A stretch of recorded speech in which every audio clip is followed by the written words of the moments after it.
Good afternoon, guys. It's Sunday, October 19th, 2025.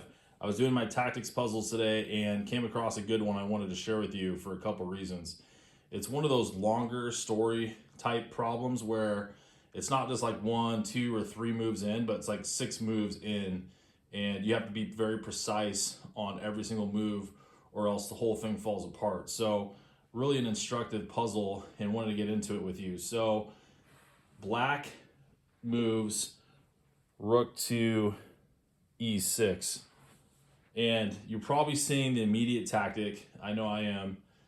Knight to c7 check, the knight fork. But this goes a lot deeper than that. So let's go ahead and start out with the obvious part. Knight to c7 check, and the king goes to d7, and we take the rook on e6. The black king takes the knight on e6, attacking our bishop, and so there's a free pawn there on d4, and if we take that pawn we would also be attacking his rook, but there's some scary diagonal threats that he has with the queen on h4, so we need to be ready for that. And so, it took me a couple minutes before making some of these moves. I'm just making them quickly for this video, but just be mindful of that queen and some of the checks that are going to come on the diagonal. So bishop takes d4, and just like we thought, the queen starts checking us. So queen to g4 check to start.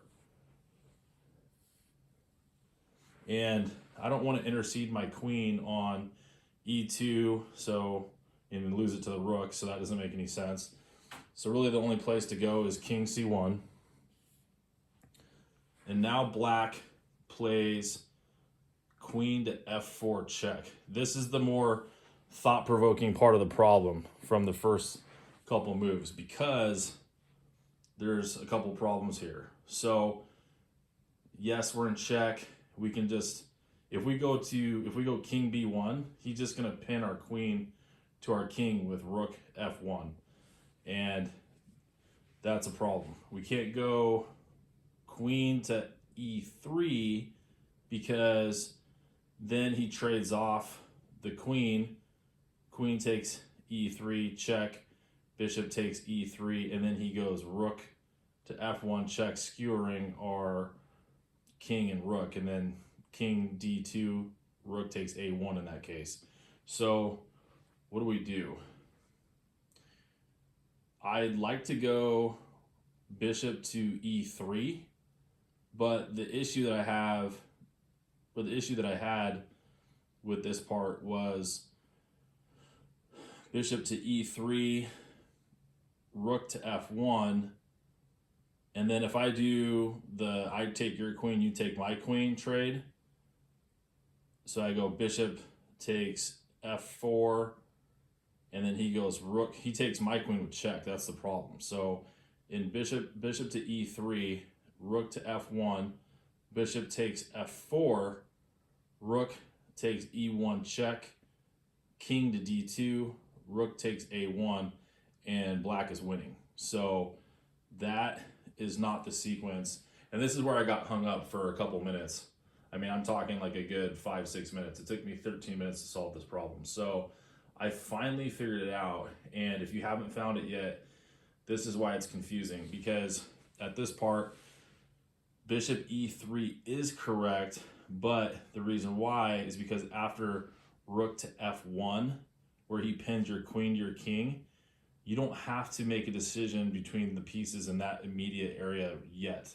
And in fact, you're going to have to use your in-between move of rook to a6 check, getting your rook out of there so that that pin doesn't actually do anything to you.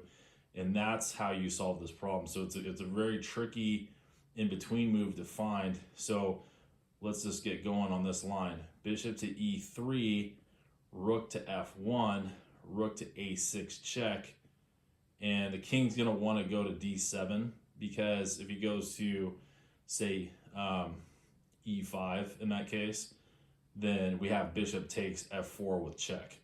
So then we would be doing even better if he moved up to the e5. So instead he's going to have to go king to d7, and then we can pursue the the rest of the problem. So that's the caveat. We got to get the rook out of there. So starting that line over again, after their queen goes to f4 with check, bishop e3, rook to f1, rook to a6 check, king to d7, bishop takes f4, rook takes e1.